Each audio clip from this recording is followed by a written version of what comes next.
Good morning, everyone. Good morning. If you're still back in the hall, can I hear you say something? All right. So I want to tell you about my first assignment, like 36 years ago in Chicago. St. Demetrius Greek Orthodox Church in Chicago, Illinois. This was a church of over 900 families, and a lot of Greeks, a very Greek church. And I was the associate priest at the time, which is nice work if you can get it. You're fresh out of seminary, very idealistic, full of vim and vigor, ready to change the world. Your hair is still dark and full and no gray. You are the darling of the community with half the workload and virtually none of the blame that happens. That dubious distinction is usually reserved for the proistamenos. Now, at the time, this church was very large, and so we needed, just like today, we needed 2 liturgies going on concurrently at the same time. So the people who wanted the liturgy in Greek went upstairs in this cavernous structure, cavernous temple. The nave just went on forever, and the altar was huge. And Father Vergis did that particular liturgy in Greek, and then I was downstairs in the basement area, sort of, and we made a makeshift altar. And it was a beautiful little ministry. I remember our young adults chipped in, and they built with their own hands an iconostasio for the little chapel downstairs. And then I had a retired carpenter or a handyman, an elderly man. I said, Frank, can you build me, because every church has to have a prothesis, which is back here. This is where the priest prepares the gifts that are going to be consumed by us, by the body and blood of Christ. But he prepares the gift in the prothesis. I said, Frank, can you make me a portable prothesis? I didn't have one, so he made it for me. Beautiful little ministry. And then, of course, was my choir girls. Oh, they stole my heart every week. They were so on time. They practiced every week. They were so wonderful. We would just love that little group of angels. So now it's Palm Sunday was about to roll around, and I knew this was my first Palm Sunday, and I knew the crowds would swell that day.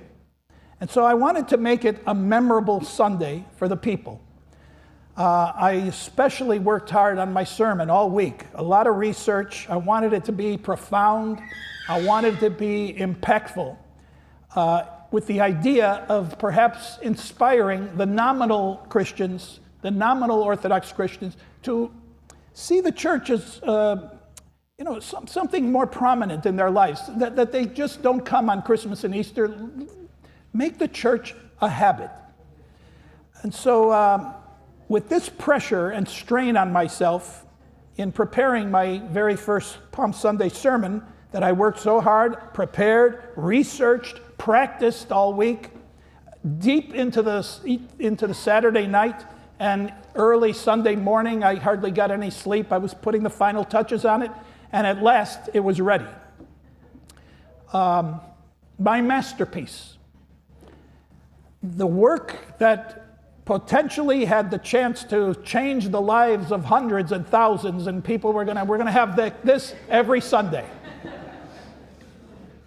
Until I came to the church that day, and I ran into 2 snags or obstacles. The first was Father Vergis himself, the proistamenos. This man is like 6'4", giant of a man, kind man. I loved Father Vergis of blessed memory. I pray for him at the prothesis every Sunday. He looked at me and he said, Father, if you have a sermon, keep it short.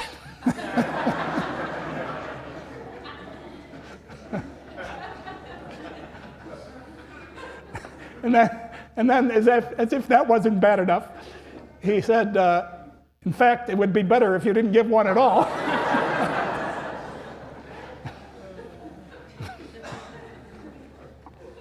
Because I need help upstairs. You know, as soon as I was done, I had to run upstairs and help him with the end of the liturgy upstairs. So, oh my goodness. So I was thinking to myself, what? This sermon? The sermon that's destined to change the world, you know? And so I thought, well, what should I do? And then the strange thought that never occurred to me before came into my mind. Maybe I should disobey my proistamenos and give the sermon anyway.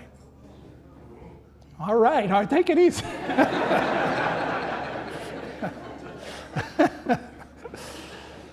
So I'm going to give it today. No.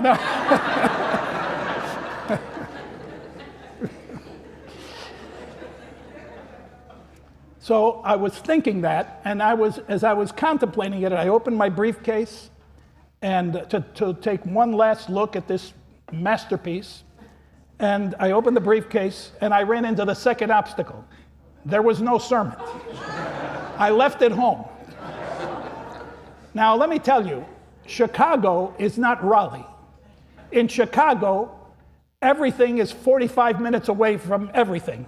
So there was no way I could go back and get the thing and come back. And here, I'm a hop, skip, and a jump from my house. So Chicago is not Raleigh. That was not a possibility. So I figured the Lord was telling me two things that day. One, as you would all apparently agree, do not disobey your proistamenos. And so, yes. And secondly, Father, it's okay to take your priesthood seriously. This is not just a vocation. This is a pattern of virtue. But it's not okay to take yourself too seriously. I was duped into having a loftier opinion of myself and my work than was fitting. My intent was good and pure, at least I think it was, but my method was misguided and arrogant and probably even absurd. And believe me, I am not saying this out of humility. I'm not even saying this out of false humility. It is something that I believe is true. I'm saying it because not only was the style of what would have been given that day presented in a way that was not even Orthodox in the first place, and maybe even the message was not completely Orthodox. I don't know. I was thinking in terms of triumphalism. Sometimes we get into that mode and it's not who we are.